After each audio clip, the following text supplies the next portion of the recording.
The Dragon Ball series set the stage for tournament arcs in anime. It may have not invented the idea of a martial arts tournament, but it made tournaments the mainstay of the first part of the series, found ways to constantly innovate them from previous tournaments, and made them ongoing themes throughout the series run, along with inspiring countless other anime. So for this video, we want to cover the best tournaments in all of Dragon Ball, meaning original, Z, GT, Super, and any movies. We'll judge the tournaments based on the overall substance of them, which includes the setup, rules, and of course, the fights. Though some have great fights, but not the best setup, so lower rankings do not mean the individual fights are bad. And helping me take on this daunting task is fellow Dragon Ball aficionado, Sam from Dungeon Dive Bar. Hi everybody. Now, let's square up against the top 10 tournaments in Dragon Ball. Number 10, the tournament in the BoJack Unbound movie. There's been little tournament representation in the Dragon Ball movies as a whole. You have Mystical Adventure with Chaozu's tournament that was a spiritual retelling of one of the Dragon Ball tournaments, and then you have the opening to the BoJack movie. The DBZ movie openings usually have unrelated events that transition into the main villain invading, like the forest on fire in Tree of Might, or getting Gohan into a fancy school and Krillin's karaoke in the first Broly movie. But the tournament feels like the coolest opening of a movie they did in the original DBZ movies, and it's not even related to any of the tournaments from the main series. It's just put on by a rich guy who was made up for this movie, who wanted to host a tournament to entertain his son and have the winner fight Mr. Satan. The first half of the tournament consists of a battle royale on a tall platform above the ocean for Flair, where the fighters all race to see who are the last 8 left. Then those 8 fight, and the 4 winners go on to a bracket against some warriors chosen before the tournament. You have a bunch of throwaway character designs just getting tossed off the platform. Krillin was the main contestant for a bit until the Saiyans showed up, and he was rightfully annoyed that he was no longer the favorite to win this tournament. Yamcha and Tien, yeah, he could beat them, but Gohan, forget about it. Even Trunks traveled back in time to crush Krillin's dreams in this tournament, also to check on the past, but he could have stayed in the future. It is the only one for you, Trunks. My favorite thing about it is, one, the guy who's running the Intergalactic World Tournament, his name is Excess Cash. I love good old Funimation pun names. And the tournament itself has nothing to do with them. It is just an excuse for the Z Fighters to gather again. It has no other purpose for being there. And I think that's what makes it a hilarious tournament. We saw the preliminaries only, where it's like the Z Fighter versus 100 other guys. And then they just fall apart. Krillin was gonna win this thing easy before they showed up. He even got ringouts via baldness when other fighters tried to grab onto his freshly waxed head when they were about to fall off the elevated ring and then slipped on his head. Then the crew has to fight each other to get to the top 4, and we get an expected array of characters making it in, alongside a sumo wrestler who they basically just created to lose. The next round is where they have to fight the pre-chosen fighters, known as the Intergalactic Warriors, which are just Mr. Satan's students in costumes. However, off-screen, those warriors were killed by the movie villains, BoJack and his crew, and now the real fights begin. I'm not sure if this still counts as the tournament anymore, because half the fighters were replaced with aliens trying to conquer the Earth, but the crowd still thinks it is. I feel bad for the sumo wrestler since he seemed like a cool dude, but he stood no chance. Krillin also lost because he was distracted by the beauty of Zangya, but Gohan at least won. Also Trunks, who was matched up against the other sword guy in a crazy coincidence. I will say, one of my favorite things about that movie, though, is there's a line Trunks says at the end that it's like, "Hey, BoJack, I'm from the future and I don't ever remember you invading, so you must never have been mad important." It was such a savage line. And then Gohan kills him after that. Post-recording note, I couldn't find that line anywhere in the movie when getting screenshots, so either Trunks never says it in the version I have, or Sam misremembered. Regardless, that's a pretty hardcore line. If Trunks never said it, he should have. If Trunks did say it, then my bad. They basically just said, what if we made the Cell games a real tournament, and then threw out the tournament again? Because he goes into Super Saiyan 2, and he beats the minions to death, and then he he just does the violence. Also, I'm just gonna bring it up. Why did Bojack randomly kill Xenia with one of his blasts? Was it to use her as a human shield, to power up his energy, just cause he's mean? I liked her, I didn't want to see her go like that. At this point, the line between tournament and total chaos is blurred, so it's safe to say that there was no winner here. But if whoever defeats Bojack counts as the honorary winner, then congratulations Gohan on your tournament win. Number 9, the Cell games. Cell is a great villain with some great fights. If you're a Dragon Ball fan, you don't need me to tell you that. However, he's not a good tournament organizer. This ranking is solely based on how Cell made his games a tournament in name only. The fights are excellent and have no bearing on why it's so low. He heard martial arts tournaments were all the rage and just planned one without knowing proper protocol. His bracket is Round 1, everyone fights Cell. Round 2, everyone fights Cell. And if there's anyone left after that, you fight Cell, and maybe Cell Jr., though he sticks to the rule that you have to fight in the ring until he destroys the arena that he made on his own because he was bored by it. I like how the dub calls the episode where he destroys the arena No More Rules, implying that was the only rule left that we were bound to. Cell gave up on it being a tournament halfway through. He said, no more rules. I'm going to blow up the ocean. And then he blew up the arena and went, now you only lose if you die. As mentioned, the fights were good. Mr. Satan and crew were nice comedic fights, where Mr. Satan brought the pain with moves that would take effect later on to kill Cell, which is why Cell looks unfazed right now. Don't worry, I watched an accurate reenactment of the Cell games to confirm. Main fight number 1 was Goku vs. Cell, and it's mainly just eye candy for the fight enthusiasts out there. It's funny how despite all the displays of power on both sides, between Cell splitting his form and Goku teleporting to blast Cell point blank, nothing is accomplished. Cell gets his head blasted off, but just recovers like nothing happened. The Goku vs. Cell fight was an absolute waste of time. Because, like you said, Goku fought Cell, made him do all these tricks, killed Cell multiple times, but because the hyper regeneration's in play, it never stuck. And then he went, yeah, I'm done, and just gave Cell the senzu bean, meaning that all the work he did tiring Cell out was meaningless. What'd you think of Cell surviving despite getting his head blown off multiple times? I hated it. I am morally opposed to regeneration in fighting manga because the whole thing is that with the power of friendship and this gun I found, I can do enough damage for the protagonist to finish the job. But then it's like, ha ha ha, you've managed to break my arm. Oh, crack, snap, it's back. Like, it worked with Piccolo because his regeneration was limited. He could do limbs. He couldn't regenerate a hole in his torso. We saw that with King Piccolo. Regeneration has to have a fatality limit. Cell's doesn't because every single cell in his body functions like full regeneration. I would have been okay with it if that only came into play once or twice. But it comes into play so often, especially with him getting the Zenkai boost. This has just turned into a critique on Cell as a concept, and I'm sorry about that. By the way, despite how negative we sounded there, we love Cell, we love this saga, we've just always thought he got off a bit too much with the regeneration.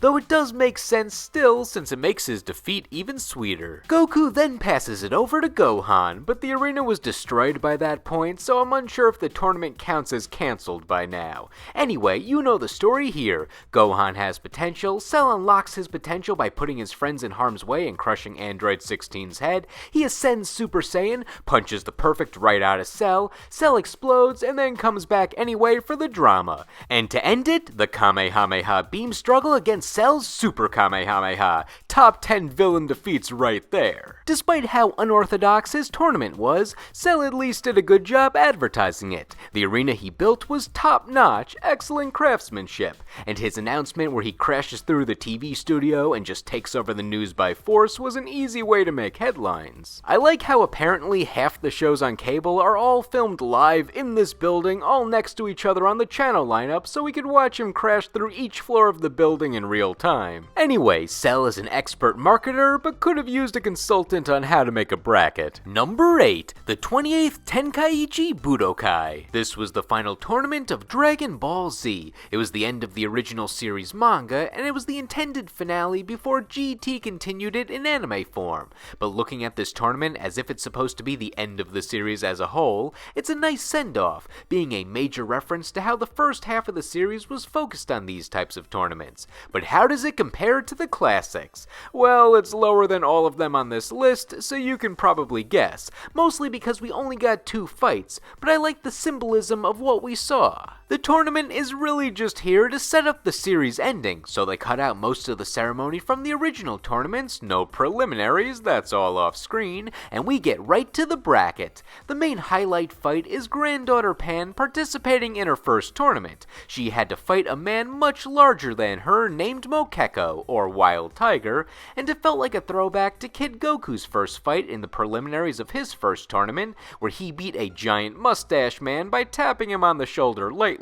Only Pan does a more intentional slap to the face to her opponent. Mr. Top 10 List, I have important information about Mustachio Man. His designation is Fighter 69. And Wild Tiger, we can't ignore Pan vs. Wild Tiger, because it was like you said, like with Goku fighting a very large guy, and then Pan just fights the large guy, and it's like, yeah, Pan is clearly being framed as the inheritor of Goku's legacy, because Gohan's doing school things, and he is going to teach Pan to fight, and then Pan's a fighter, and it's great. The other fight is Goku versus Oob, who Goku wanted to fight since he was the reincarnation of Kid Buu, but the fight was more just to show us that Oob is strong but doesn't know any fighting techniques, so it was the perfect opportunity for Goku to take on his first student.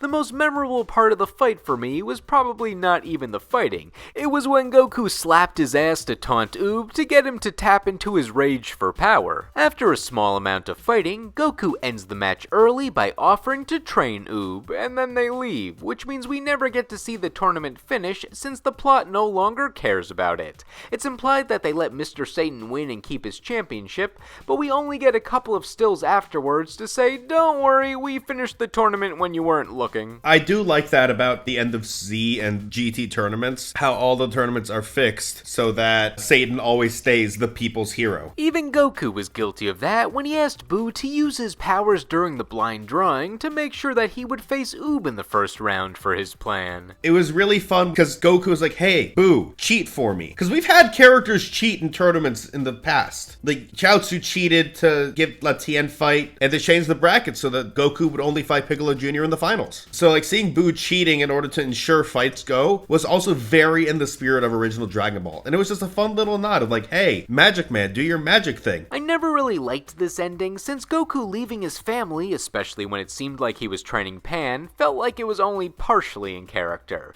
I think he could have taken on Oob as a student and still stayed with his family training Pan, but I don't know, I just don't like him leaving his family altogether. I know it's not completely out of character, but it's bittersweet. However, this is about the tournament, so I won't turn this into my gripes with the DBZ ending video. It's a shame they left this tournament since I wanted to see what these throwaway character designs could do in the ring. You had guys like the Pretty One and Captain Chicken. Come on, he's dressed as a chicken, he's gotta do something interesting. They're all likely boring fighters, but I love overanalyzing these types of characters. There was also the guy who mocked Vegeta for being old, and then Vegeta punched him into a wall in response. I also liked Vegeta being sarcastic that his opponent was too sick and had to drop out of the tournament. His name is Knock. He gets knocked upside the head. Overall, it's kinda weird watching these few tournament episodes now knowing that Dragon Ball Super happened during the time gap, and Goku and Vegeta are mega overpowered for it. Number 7, the 31st Tenkaichi Budokai. This is the tournament shown in the middle of Dragon Ball GT, and what I like about it is, it was the only time we really got to see the GT characters just chill out and do something where the world wasn't at stake, outside of some of the early episodes or when the crew didn't realize that Baby was mind-controlling the world. Otherwise, it was crisis after crisis, with the Black Star Dragon Ball Search leading into the Baby arc, and the Super 17 arc going right into the Shadow Dragons. So I liked this bit of calm before the storm after a different storm just ended. It was basically a martial arts tournament arc condensed into a single episode, where they cut the extra stuff to throw us right into the fights as they're happening. The only contestants that matter in the main tournament are Pan and Oob, the latter of which is wearing a masked costume under the alias Papaya Man, which was pretty wholesome since he was too nervous to fight in front of everyone, so he felt more comfortable in disguise, and calling himself Papaya Man makes it feel like he's trying to be the face of the tournament, since the tournaments are always held on Papaya Island. If you're wondering where Goku is, he's forced to fight in the junior division because he's in his child body for the duration of this series, and Mr. Satan basically rigged the rules where Pan can participate in the normal tournament because she meets the height requirements for an adult. Mr. Satan's real goal for this tournament, though, is to announce his retirement, since it looks like Pan will win the tournament to take up his title. She was doing quite well, with her only real competition being Oob if they were to face off. One of Pan's fights is against a giant man whose only attack is to stomp on her with his foot that's bigger than her whole body. She easily lifts him back up, but what was his game plan with that attack? Wouldn't that just kill a normal human considering his size and weight? Killing is illegal in the tournament, so is that just a gently knock you out stomp? Once Pan finds out that she would take her grandfather's mantle if she wins and he retires, she drops out of the tournament since she's not about that celebrity save your life, and then she goes to meet with her parents and friends in the audience to lick lollipops in sync with each other. Very funny scene. A few characters are in silly mode for this episode, like when Vegeta crashes through tournament security and decides to pick a fight with Goku when he's in the finals of the junior division. This distracts Goku and causes him to lose against a kid scared of his own shadow. The kid just shoved Goku to the edge and tickles him until he lets go of the ring and falls out of it, but Goku understood his own folly at this and got a lollipop afterwards, so good day, I guess. I mean, Goku cannot win a tournament. This is rule. He has won one in all of his entries. Goku is not allowed to win tournaments. And I think that's funny. I think the world's greatest fighter failing to win against normal people he could turn into paste if he just does not pay attention. That's funny. Oob was the only real contender left in the main tournament, and it ends with him versus Mr. Satan. Oob clearly has him beat, but the Majin Buu in him tells him to stop what he's doing, since the audience will be sad if Mr. Satan loses, and then Mr. Satan punches Oob out of the ring when Oob is trying to figure out what's going on. Even though it's nice that Mr. Satan thinks he defeated Oob on his own and it makes him feel good, I would have also liked to see Oob win. He was being an honorable fighter in this tournament. I like how he doesn't even use ki-based attacks and just fought with some old-fashioned wrestling. He does suplexes, arm locks, the works. I wonder if he learned all that from Goku. Like I said this in the previous entry, but I always like how Hercule is the people's champion. He's just a guy. He's not a superhuman. He's just a guy that won the 1 year the rest of the Z fighters didn't enter, and they just always never finished the tournament. And he just goes, well, I'm the winner now. And they go, Satan, Satan. That's who we want as the people's champion. Satan. Number 6, the 25th Tenkaichi Budokai. Even though we haven't spoken about the original martial arts tournaments yet, this tournament had all the initial hype of the ones from the Dragon Ball era. It was the first time the series returned to the original format outside of filler, and it was a great evolution of the format that was only hampered by the eventual Majin Buu plot interrupting. But the setup was for something great. And to clarify, that's not a knock against the Buu saga. I love a majority of it. I just wish the tournament got interrupted a bit later. The first thing I noticed and liked is that they show how commercialized the tournaments have become in comparison to the smaller Dragon Ball tournaments. With Mr. Satan being a big celebrity fighter, the crowds, screen, and stage are much bigger. There's food stalls, there's a stadium, it's a big event, it's explosive. Because at the end of Dragon Ball, Piccolo destroyed the arena. They rebuilt it bigger and better. They also streamlined the qualifiers to get into the tournament, being the punching machine, and I liked this change. It led to some great comedy where the main characters have astronomically higher scores than the normal humans,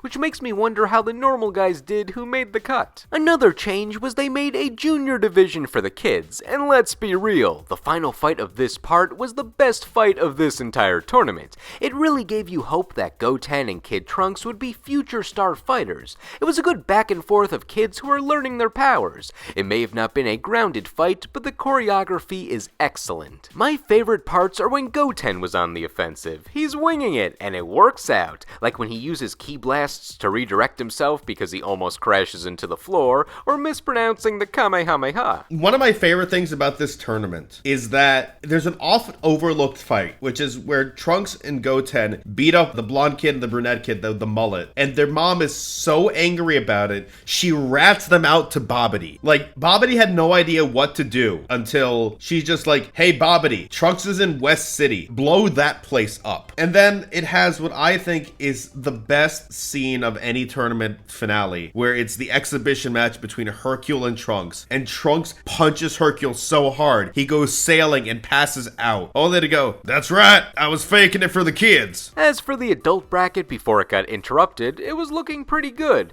though having Goku versus Vegeta in round 1 was bad randomization of the matchups, since that means one of your 2 best fighters was going to be eliminated right away. Well, because especially with how they seeded the tournament, Goku should not have been anywhere near Vegeta, because Goku got in like very high on that punching bag thing, and then Vegeta broke it. Of the 4 matches before the interruption, only 2 were actual fights. We had a comedy match with Krillin versus Pintar, where Krillin casually slaps around an arrogant big guy, and Videl versus Spopovich, which was brutal. I did a full breakdown of that one on my one-sided fight list, but in summary, it gets hard to watch. Videl did kick some ass at the beginning, which I liked, but she gets ripped off by her opponent being on magical steroids. Videl killed him. Videl snaps his neck 180 degrees, and he twists it back in place. And then he wouldn't let her fall out of bounds either. Like, she got punched out. She tried to fall out. He grabbed her leg and dragged her back in. Like, the brutality is on both ends. If she didn't get sidelined forever after this fight, I think it could have been a good motivator for her in the future, but because this was her last fight in the series, not fun. I also think that it was really, really neat how they were going to set up Piccolo versus Shin, because at that point, King Kai was the highest tier we really saw. King Kai and Grand Kai. Grand Kai has an asterisk because he's filler only, but Shin was the Supreme Kai. He didn't have a name. He was just the Supreme Kai. And Piccolo, having fused with Kami already, was the only one who could have sensed divine energy and would go, no, this is a god. I'm not fighting a god. And forfeit. Reasonably so. He's the only one who knew they were not just Technicolor weirdos. Once the tournament was interrupted by Bobbity's men stealing energy, we missed out on some good fights, but it was salvaged when they declared that a battle royale would determine the winner with the 5 remaining contestants. The battle royale was mainly meant to be a display of 18 being a badass, but I like how they gave the tournament a proper conclusion. It wasn't just a few quick cutaways. They dedicate consecutive chapters and episodes to finish the narrative and take a break from the heroes fighting Bobbity's men. The main fight during this was 18 versus Goten and Trunks in disguise, but the highlight was how she had the champ Mr. Satan beat, and she strikes a deal with him that she'll throw the match if he gives her most of the prize money, which has a fun result of him being unable to knock her down, so she has to play around a bit. And let's not forget that her wanting that money is actually the plot driver for Bio Broly. Like, adding on to that, this tournament causes another tournament, because she's at Mr. Satan's house when the butler goes, hi, come to our tournament. We're gonna give you 100 million zenny if you win our tournament. And he went, all right, but can I take my pupil here? And she goes, what? It's like, I'll pay you half that money too. And she goes, all right, sure, I'm your pupil, whatever. Number 5, the 21st Tenkaichi Budokai. This is the martial arts tournament that started it all, the first one in the series, and it sort of feels blasphemous to put this tournament right in the middle of the list, since it established all the concepts for these arcs first and foremost, but that's why it's perfect for the middle. It gave us the base for why these tournaments are so great, but it had a lot to build on to make future tournaments even better. The cast was more limited than future tournaments, just being Goku, Krillin, Yamcha, and Master Roshi, Jackie Chun, along with Bulma, Oolong, and Puar cheering them on, and most of these fights were short, but it ended in one spectacular fight. Nothing too special in the preliminaries, but the 3 young fighters got to shine by trouncing the competition, including Krillin giving it to those bullies from his village, and then we got a humble bracket that had just as many non-main characters as it did main characters. Also, the only bracket in the original Dragon Ball series not to be rigged by psychic powers. The 2 highlights from the first round of fights were Krillin versus Bacterian and Goku versus Girin. Bacterian was just a big smelly guy for Krillin to fight since he allegedly never bathed a day in his life, The humor was gross, but it was restricted enough where it wasn't hard on the eyes. The Bacterian fight was phenomenal, first of all, because it ended with, Krillin, you don't have a nose. Oh right, I'm immune to him. I don't know how Bacterian functioned in day-to-day life, since did you know his official occupation is a chef? No. I think when Tambourine killed him, they just threw him in the dumpster behind his restaurant. Goku vs. Giran was interesting because it was the first time we really got to see how different the tournament was set up in the anime versus the manga. The manga has all the matches in a single day, while the rain delay during this match emphasized that each round, or even just a few matches, take place in a single day and then they reconvene a day later for more matches. Not to mention the whole hotel check-in was added in the anime. Makes the tournament feel like a much bigger event in the anime. I always enjoyed the Giran fight because I felt like he had Goku on the ropes with all of his techniques. He got ripped off in this match. He clearly had Goku on his way to a ring out, and then Goku calls the Flying Nimbus to save him, and that's clearly an outside tool. Even the announcer was like, don't do that again, it's probably illegal. The two matches in the middle of those were weaker. Yamcha vs. Jackie Chun was mainly to show how Jackie was a step above everyone else and indicative of Yamcha's eventual downfall, but that's unfair to him. He got top 8 out of around 200 fighters. That deserves praise. And for Nam vs. Ranfan, it's a fight that exists. The second round of fights in this arc tend to get overshadowed. Jackie Chun vs. Krillin was mostly a comedy bit where they did live action replays of the moves that they just did for the announcer who was having trouble following,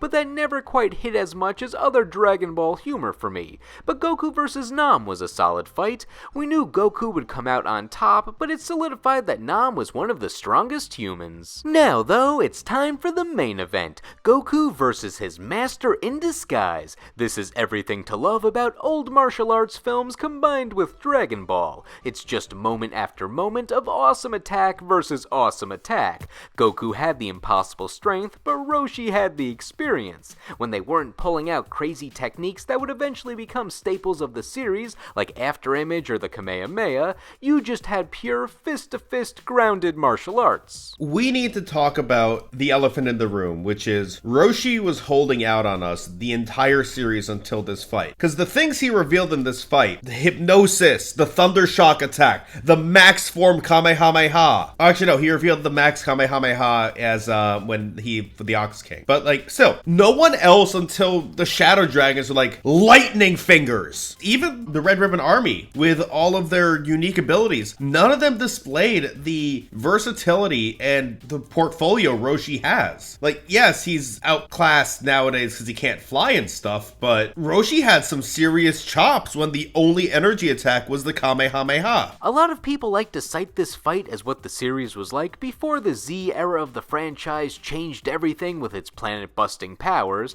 but to be fair, we saw glimpses of how superpowers were always in the series, like when Goku accidentally triggered his giant monkey transformation by looking at the full moon, and then Roshi blew it up in response. Still though, that was an outlier moment. Anyway, Goku loses a close one because of Roshi's experience and slightly higher resolve to stand up, teaching us that you can't always get what you want because there's someone stronger out there. And then my favorite part of that tournament is the filler afterwards, where they go out to dinner afterwards and Goku eats so much food, he spends all the prize money on dinner. I also want to add, this is the first tournament. This is very important, because it sets the tone for every other Dragon Ball tournament. They're always between serious arcs. This is not number one because there are better tournaments, but it's a very high-ranked tournament because it sets the scene and the standard for every tournament after. And the fact that it's lower than other entries should tell you how much better the tournaments got, which we're going to talk about right now. Number 4, the Other World Tournament. It feels weird to put a tournament made specifically for the anime filler above the first tournament ever in the series, but it was a pretty close call. The Otherworld tournament is just too much fun. This was the first traditional martial arts tournament the series saw since original Dragon Ball, and it had a unique feel of an original Dragon Ball style tournament mixed with the high power ceiling of Dragon Ball Z. This tournament only had one character we previously knew, being Goku, and then just a bunch of the universe's strongest fighters in the afterlife, so it kinda felt like an early Dragon Ball tournament, where most of the contestants were just fighters with cool powers or themes not related to the main character, but now these fighters have even more fantastical powers that the writers could just make up since this is all non-canon. The other world tournament was made just for the anime to give Akira Toriyama time to write more of the manga. It was between the death of Cell and the 7-year time skip when Goku was just chilling in the afterlife, and the 4 Kais agreed to a tournament to find the strongest of the dead fighters they took in. They got creative with these powers and designs, except some of the background characters. They could be a bit copy and paste. I put this on my best filler moments list, but let's do another rundown of what makes this tournament so great. With Goku being the only fighter we know, we mostly saw his fights, but they gave us a good montage of some of the other fights, with the one that sticks out in my head the most being that inflatable frogman who got outmatched by the purple dragon dude. He kinda reminds me of Giran. A new fighter, Pikkon, is introduced as Goku's rival of this tournament, who helped Goku defeat some of the escaped villains before the tournament started. His only notable fight on his way to the finals was against Alibu, King Kai's other Starr student, and he's basically just Hercules with Android 16's face. He lost in an even matchup against Pikkon. As for Goku, he fought a giant caterpillar man named Caterpie, no relation, maybe, and a fish man named Aqua on his way to the finals, and the fish man fills the arena with water to give himself an advantage, which was a really cool fight. When he goes underwater, he goes from like this awkward teen to like this super confident buff guy. And he even has his own solar flare. So like he's Tien doing a Tien there and just completely throwing the arena in his favor by making it full of water. The other Kais laugh at how weak Aqua looks on land, but did no one watch his matches before he had to fight Goku to see how he got this far? Pretty sure someone would have noticed if the entire arena was flooded during an earlier match. Anyway, the final match was Goku versus Pikkon, and all the new moves that Pikkon executed were definitely the highlights of this fight. He's got some standard DBZ attacks like his double energy blasts, but when he gets going, he's got some unique ones, like the Hyper Tornado, where he turns into a tornado and just charges at you. His signature move is probably the Thunder Flash attack, where he does this whole intro with all these motions, and in the end, he shoots out a crazy beam of fire. Why is it called Thunder Flash and it produces a flame? No idea. Since Goku can't premiere any moves that are too out of character due to this being filler and avoiding plot inconsistencies, we see a lot of his standard attacks, but the most interesting thing he does is going into Kaioken while in Super Saiyan form, which are two things he never combines. Goku's dead, and his body, because he's dead, it's power of his spirit, he can physically handle the Super Saiyan Kaioken. The strain on his heart was the problem, because it was so much ki pouring through him in the turbulent nature of Super Saiyan. But he's dead, he doesn't have a physical heart to pump his blood. He doesn't even have blood, and he can just do it. Goku is at his strongest when he's already dead, and that's hilarious. Of course, that's no longer canon with Super, but, you know, we just need now MrTopTenList, we just need Ultra Instinct Kaioken. The tournament ends with Goku just beating out Pikkon, but in a twist, it's revealed to be a tie, since Goku and Pikkon both pivoted off the ceiling during the fight, counting it as a simultaneous ring out. I don't know why they felt they needed to do this, but maybe it's a status quo thing. Great filler, great tournament, and they kept the theme. Goku can't win. I keep bringing this up, but like Goku got a double knockout with Pikkon because they had already established the ceiling is the floor. Goku's not allowed to win. It's that simple. If it's a tournament, Goku can't win. He got his one victory, and that's it. Number 3, the Tournament of Power. How do you succinctly summarize the Tournament of Power in Dragon Ball Super? It's the longest of any of the tournaments in terms of episodes, and it has 80 fighters in the top cut. 8 universes pit their 10 best fighters against each other in a battle royale of sorts, where the universe with the most fighters left at the end of 48 minutes gets a free wish, and their universe doesn't get deleted by higher powers, but this is mostly just an excuse for us to see a bunch of cool fights, so it's the biggest fan service to all the tournament lovers out there. No lethal weapons, no flight outside of wings, just unique powers, appendages, and fighting styles, and ring outs only. Since your own universe is at stake here, you get a lot of team-ups, but you also still get one-on-one fights. The tournament is flexible, where it changes the type of fighting going on depending on who's near who in the giant ring. So I love this tournament because, one, despite not being in it for 90% of it, they still managed to do Yamcha dirty with meme factor because he was like waiting for Goku to show up for his invitation and then never got it. But the tournament itself was like, hey, all the people who stopped fighting because Goku's fighting? Let's let them have a showing. With all the fighters, both new and returning, there's a lot to comment on, so we'll give a rapid fire of our favorite highlights over the 30 or so episodes. I used to think the tournament dragged too much, and it's definitely long in some parts, but now that I'm not watching it on a weekly basis for just one episode, I like it more, since I can just watch a mini arc in a few hours, or pick up big events the day after if I'm marathoning it. Like having to fight that robot universe that you knew was gonna lose when it was the only thing in the way of Goku vs. Jiren was annoying when it was premiering, but now that I can just watch it all and it's over in about an hour rather than 3 weeks, I'm like, neat, more fights. I like a bunch of the lesser fighters that stuck around for a while that you knew had no shot, but they kept on trying. The one that sticks out the most to me was Keto Pesra, or however you pronounce that, who was the guy with the Sentai supersuit with all the modes. He made his rounds, like facing the androids and even giving Vegeta a run for his money, until Vegeta had enough of him. I also kinda liked Mona because her power looked silly and she was moderately effective. She's just a giant ball of violence. She turns her ass into a wrecking ball and gives you the old Keijo. The Pride Troopers working as a team was pretty cool, and maybe because all but 3 of them got knocked out early, but it made me want to see more of them individually. Dipso holding on by falling in the right place made me feel like the other troopers got ripped off, especially since Dipso acts like he made it into the late game of the tournament with skill only without acknowledging his luck earlier. Of Universe 11, they were like, this is the strongest universe of all of them competing. This one is the most dangerous, the most powerful. 7 of their members lose in a single fight. I also like when Topo just wrecked Frieza. As cool as it is when Frieza has to team up, I also like seeing him get rocked for his arrogance. I think having Frieza there was a great choice because there was no heal on Universe 7. You wanted that heal because you needed it to feel like a full team. If it's just a bunch of goody two-shoes that are going to get eliminated every now and then to just make the stakes raise artificially, it's fine. But then you have Frieza there and it's like, oh, I hate this guy. I want to see him lose. And then he doesn't until the very end. The Roshi episode was an amazing tribute. This was for all the classic fans. After not doing anything during Z, it was nice to see him use every old school technique in the book.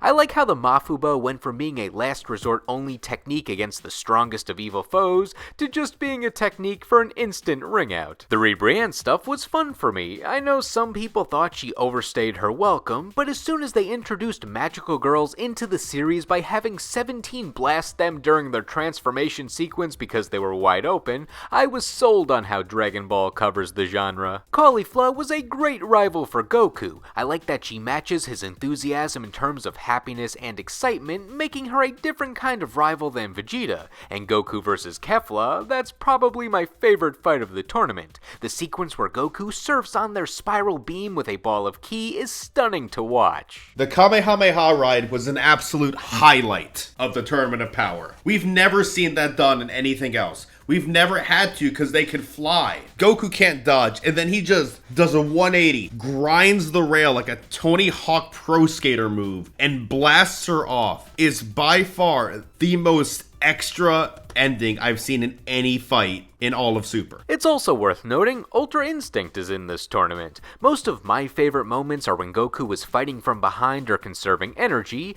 but Ultra Instinct was still that playtime is over moment in any fight it appeared in. Finally, Jiren versus the world. Solid final boss fight. I like how Jiren needs to be taken down with a team effort to really make him feel like the behemoth he was built up to be. Everyone chips in who's left. Even when Vegeta clearly has no energy left, he's still going in. At his best, Jiren just takes out hits as if nothing's happening. And at his worst, well, he doesn't have a worst. Maybe when his shirt rips. Watching those flashes of Goku phasing in and out of Super Saiyan just for that little bit more power as he jumped down to double dragon takedown Jiren with Frieza, that was incredible. That was a scene that will be remembered by me for forever. Just Goku and Frieza, literally the mortal enemies of the series. Goku using with the transformation he used to beat Frieza, saving Frieza. It was fantastic. I want to rewatch this tournament again. Number 2, the 22nd Tenkaichi Budokai. This was the tournament arc I think I watched the most. It was the second one seen in Dragon Ball, and it sharpened a lot of the plot points established in the first one.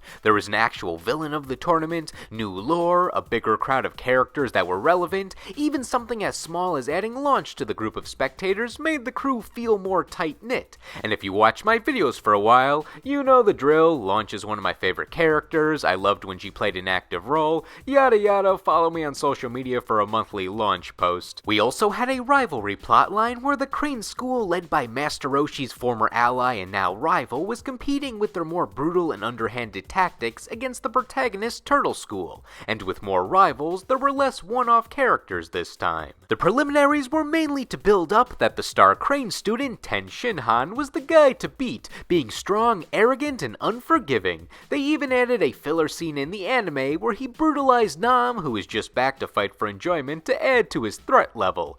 Goku also faced off against one of the previous tournament champions, King Choppa, which I guess was to show us that the future is now, old man, since he got a lot of build-up only to be knocked down quickly by Goku. The top 8 of the tournament seemed like it had the most evenly matched fights of all the Dragon Ball era tournaments, with the only blowouts being the fights against the one-off characters. Seemed is the optimal word here. First up was Tien versus Yamcha, who had since joined the Turtle School. Yamcha was easily the underdog, but he kept up well with Tien to make it seem like a real match. If you like when Yamcha does his Wolf Fang Fist, this is the peak of that, where we get the Shin Roga Fufuken, aka Neo Wolf Fang Fist. He turns into a figurative wolf, uses lightning fast hand strikes, it's super cool, and Tien is a stand-up guy for letting us see Yamcha shine before breaking our hearts and other things. Tien was ultimately sandbagging him and stopped screwing around to beat him quickly, famously going the excessive route and breaking his leg after he was already knocked out. This was a major bummer in the manga since it took Yamcha out of the story to go to the hospital, along with Bulma, Puar, and Launch, who stayed there with him, but in the anime, when the tournament occurred over the course of a few days, we got to see them all return to the stands along with Yamcha on crutches, keeping that expanded cast around, which is a major thing I love about these tournament arcs. Next was Jackie Chun vs. Manwolf, which was a fun match to give us a break between all the other plot-intensive matches. After that was Krillin vs. Chaozu, and what I liked about this one is Chaozu was the first opponent who fully relied on non-physical powers. We've seen opponents pull out supernatural powers on special occasions before this, like what Roshi or General Blue did, but that was Chaozu's full gimmick, along with being the first character to fight with Bukujutsu, more commonly known as flight. This is the only time Chaozu fights without blowing himself up. And how Krillin ultimately beats Chaozu is Crane Hermit only taught them how to fight, but Master Roshi taught them reading and writing and arithmetic, and Krillin quizzes Chaozu on math problems, and Chaozu has to stop fighting and has to use his hands to count, which frees him from his telekinesis for Krillin to beat Chaozu, because now Chaozu can't fight back because he's so distracted with math. And that's why you should never skip school, kids. The last fight of the first round was Goku versus Pamput, and this is the worst fight of the tournament, since Goku just hits the guy and he goes down. I get that it was supposed to show that Goku has vastly surpassed that of a normal strong human, but we already knew that. They could have given us an actual match. The King Choppa fight could have at least been here. Also, Launch fights in the filler of this episode, so it's not all bad. Semi-finals were both good fights. Jackie Chun versus Tien was a full-on brawl. I love how much you can feel that they don't hold back against each other. I think Jackie Chun versus Tien is the best fight of this tournament. Roshi surrenders once he sees that Tien can actually be a good guy and proper rival for his students, so his work here was done, but do you think he would have won if he fought the whole way through? I think he could have. I think he could have won because he did not use all of his abilities. He still had hypnosis, he still had thunder shock strikes, he didn't even go into max power mode. He could have won this, but he chose not to because, like he said in the show, it would be meaningless if he wins. Goku vs. Krillin was interesting because it should be a big event that the two long-standing turtle students are going head-to-head,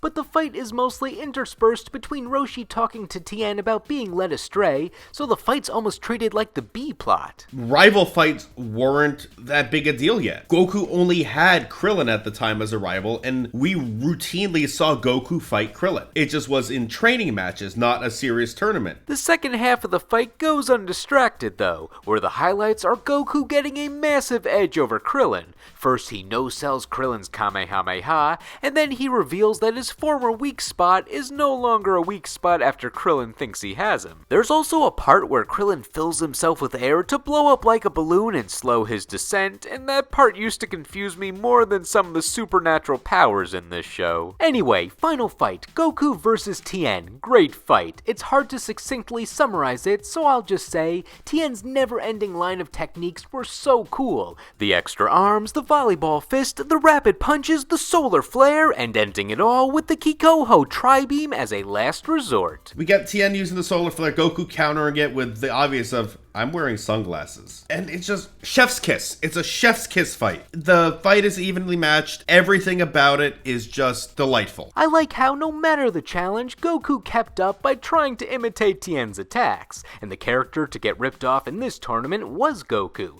He lost the last tournament because he ran out of energy a second too soon, and it was even worse this time. When him and Tien went flying out of the ring into the street at the same time, Goku lands on a truck, meaning he technically hit the ground first, even though that was clearly interference, and on even ground that would have been a tie. And of course, like I said before, Goku loses because Goku can't win the tournament, which saves his life, turns out. This tournament went into the King Piccolo saga. Yeah, I still think they could have judged that better though. They were looking for excuses to make it a heartbreaker loss. Let's rapid fire the tournaments that we didn't discuss. The Mystical Adventure Tournament. This is the third Dragon Ball movie, and it was a reimagining of the Tao Pai Pai part of the Red Ribbon arc, combined with the 22nd Budokai Tenkaichi. They did a really good job putting all these characters in a new setting with old habits. Tao was more of the guy to beat in the tournament rather than Tien. The Fortune Teller Baba fights. This was more of a gauntlet than a tournament, but it had fights with elimination in a ring, so it could fall under the tournament umbrella with a loose definition. Universe 6 versus Universe 7. Good tournament vibes, but definitely more of a plot tournament. It was more for getting to know key characters and the similarities between universes rather than being all about the fights. Goku vs. Hit was cool though. The tournament from the very end of Dragon Ball GT. We know nothing about this tournament outside of Goku and Vegeta's distant grandchildren fighting in it, and they can go Super Saiyan, but it was a bittersweet ending seeing the heroes live on through their family after they've all departed. Also, Goku Jr. is legitimately a wholesome character. Watch the Dragon Ball GT special about him. And the 24th Tenkaichi Budokai. This is the tournament we've only heard about, being the one that Mr. Satan won legitimately because it only consisted of normal human fighters. We only saw glimpses of it in flashbacks or heard about it when finalists from that one made it into the Buu Saga tournament, and the anime made filler of how Mr. Satan defeated pre-Mind Control Spopovich, but I would have eaten up a full filler episode dedicated to summarizing this tournament. Just expand Mr. Satan's flashback to cover the whole thing. If you're a Dragon Ball fan, you already know what number 1 is. If you're not a Dragon Ball fan, hi, I hope you're enjoying the video enough to make it this far. Number 1, the 23rd Tenkaichi Budokai. This tournament had one of the best fights in all of the series. It was the final tournament of the Dragon Ball era, and it seemed like the last tournament they would do before the series shifted plot lines, but they eventually brought back the tournament. Unlike previous tournaments, the power gap was a lot greater. Goku and the villain of the tournament, Piccolo Jr., were at a level beyond anyone else, with Goku training with gods and Piccolo being an alien that thinks he's a demon. However, despite how telegraphed the final matchup is, the tournament had a lot of surprises, with the preliminaries actually having unexpected results. For the top 8, you would have thought it would be the crew of 5, Piccolo, and then Chi-Chi and Yajirobe, 8 right there, but Chaozu is beaten by Tao Pai Pai in the preliminaries, now a cyborg, in alliance with his brother, the Crane Hermit, which was a shock because you would have thought Tao was dead after he was blown up by a bomb earlier in the series, and Crane would have been ridden out after Tien abandoned his school. Cool revenge plotline. Then Yajirobe gets beat in the last preliminary match when Kami was in disguise, which was a shame because I thought we were going to see more Yajirobe being cool action like in the Piccolo Daimao arc. Goku also faces King Choppa again in the preliminaries, since I guess they liked that grudge match. Goku just walks walks behind him and knocks him out with ease with this look of annoyance on his face. Like, geez, he's just a dude. No need to get so pissed, Goku. Anyway, top 8. Tien versus Tao first. A blowout. But it's symbolic of Tien fighting one of his former negative role models, and we got to see how Tien still has honor for what they taught him, as he respectfully tries to walk Tao out of the ring, not trying to overly harm or embarrass him. Yeah, like you were saying before, it was a huge demonstration of Tien's character growth, because the way that fight ends is Tao fires the Super Dodon Beam, and Tien disperses it with his just a ki. He just screams and disperses it, like showing his growth as a person. He's transcended the assassin lifestyle, the assassin power, and then one-shots him. And the only other meaningful contact Tao made in the fight was scarring Tien's chest with his hidden illegal blade. I always felt bad for him that the scar came from a cheap shot rather than some epic battle, but I suppose it's a literal scar from his dark past and symbolism because Tao used to be his mentor. Next up is Goku versus Chi-Chi, which was another blowout, but it was really just a plot point for Chi-Chi to hold Goku to his marriage promise from like 8 years ago, so the fight was only secondary. I still wish Chi-Chi got matched up against someone else first so we could see her kick more ass, but at least she was cleaning house in the preliminaries, which is the reason I wanted to see her fight more. She was a good combatant, but she was put in there when she was outscaled, and she was there to show that the scaling, like say with Cyborg Tao. Tien's strong, Goku's also strong. After that is Piccolo versus Krillin, which had a nice display of moves from each, like Piccolo's stretchy arms and Krillin now being able to fly and after image, but Krillin was clearly outmatched, though he was not embarrassed. Piccolo respected him as a fighter, which you may have not expected based on his arrogance. And we had a Krillin forfeit. Krillin gave up because he couldn't beat Piccolo with the Kamehameha. He's like, I'm outclassed. I'm not gonna die. They told me who you are. I'm just gonna leave. Honestly, this was Krillin's highlight reel, because Krillin was dead for the King Piccolo saga. Every skill that Krillin got was picked up in a time skip after he got brought back. So showing off all these techniques, new martial arts, being able to evenly fight the superior reincarnation of King Piccolo to an effective draw until he realized Piccolo was holding back, really shows that Krillin is the strongest Earthling. It's just there's non-Earthlings in the world. Final match of the first round was Yamcha versus Kami in a human body, and yes, Yamcha lost ungracefully, but not only did he make the top 8 of 3 tournaments in a row, but he was fighting Earth's guardian. He lost to God. He really deserves more credit. Yamcha was going to lose. There was no way around it. He had to lose because he couldn't win. And that's honestly the real sad thing about Yamcha in tournaments. Because it's not that he's a bad fighter, it's that they have to show the other people are better than him. Yamcha also premiered his new most powerful attack in this fight, the Spirit Ball. It always annoyed me that he never does this move again because he becomes irrelevant in Dragon Ball Z. He only uses it in filler and in the Tree of Might movie, but not in the manga or canon story.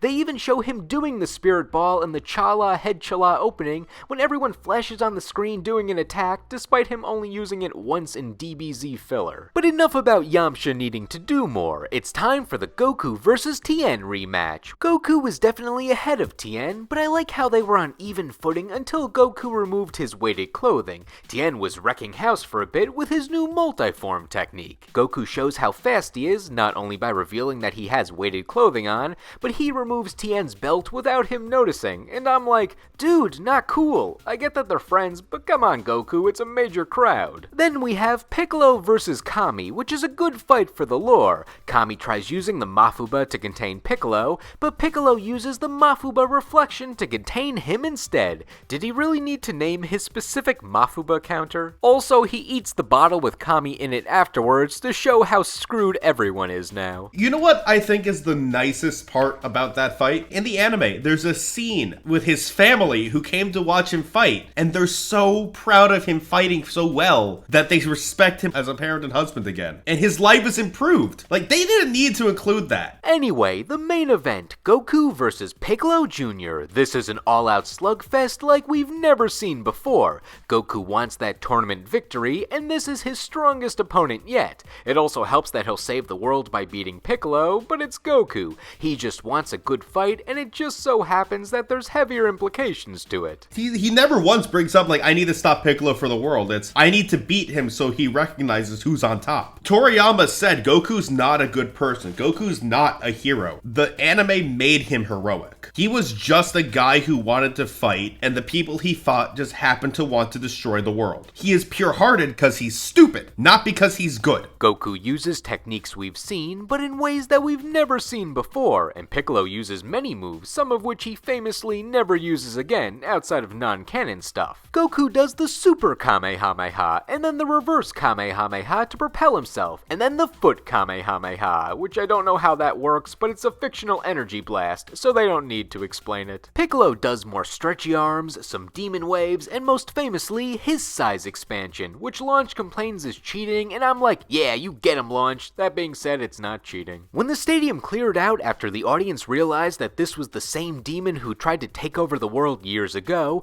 Goku was like, sweet, now I can go all out since there's no bystanders around to get hurt. He also goes through his giant mouth to get the bottle that he ate earlier. Maybe he punched a kidney while he was in there too. Also, Piccolo uses regeneration. He rips off the arm Goku broke. It wasn't viscerally shown, but like the notion of ripping your own arm off and regrowing it like a lizard regrows a tail, no, that wasn't a thing. And it was like, oh, he's stronger. King Piccolo couldn't regenerate. Piccolo Jr. can. And it made him, that was like, he's so much stronger now. What I like about the fight as it goes on later is Piccolo stays on ki-based attacks while Goku has to rely on more physical attacks because he's out of energy. The elbows and gut punches are underrated iconic frames of this fight, and Piccolo straight up destroys the ring with his most explosive of explosive waves. And when you think Piccolo is down and out, he mouth blasts Goku right through all of his non-vital organs. With no options left, Goku surprises Piccolo with a headbutt, and it's a cool way to end this marathon of a fight. This fight is the perfect bridge between the classic and Z era of the series, with Piccolo using destructive flashy techniques that we would see later on,